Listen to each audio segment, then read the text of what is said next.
Imagine te tenir sur les fertiles plaines entre les fleuves Tigre et Euphrate, il y a plus de 4300 ans. La poussière s'élève des champs tandis que les agriculteurs soignent leurs récoltes, les murs des cités se dressent à l'horizon, et l'air résonne des bruits du commerce, des discussions et des tambours annonçant les dirigeants. Un nouveau type de pouvoir est en train de naître, un pouvoir que le monde n'avait encore jamais vu. Vers 2300 ans avant Jésus-Christ. Sargon d'Akka surgit d'un milieu humble. Personne n'imaginait qu'un seul dirigeant puisse unir les cités-États dispersées de Mésopotamie. Mais Sargon a une vision, créer un empire, s'étendant sur des centaines de kilomètres de vallées fluviales et de déserts, reliant peuples, commerce et culture sous une seule autorité. Les soldats marchent avec leurs armes en bronze. Des caravanes transportent blé, laine et argent entre les cités. Les mots de Sargon voyagent plus vite que ses armées. Il est un dirigeant qui gouverne non seulement par la force, mais aussi par les idées. Avant l'Empire akkadien, la région était divisée en cités-États indépendantes comme Ur, Uruk, Lagash ou Nippur. Chacune avait son propre roi, son prêtre et son armée. Les conflits étaient constants. Sargon change tout.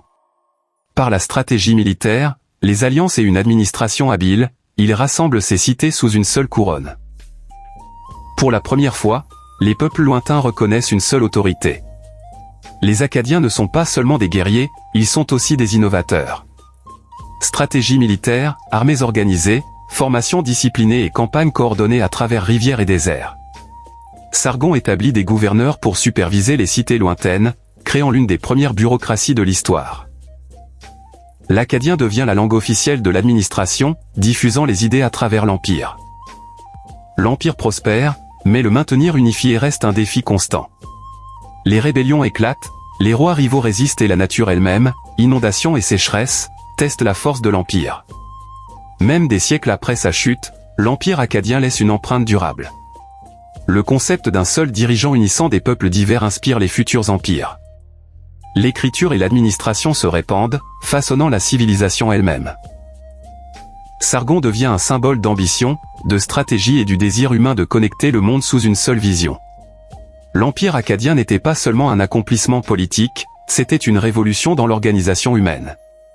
Pour la première fois, des milliers de personnes, des paysans aux marchands et aux soldats, partageaient une identité commune sous un même dirigeant. En 2300 ans avant Jésus-Christ, l'histoire murmure le début des empires, de l'ambition et de la civilisation.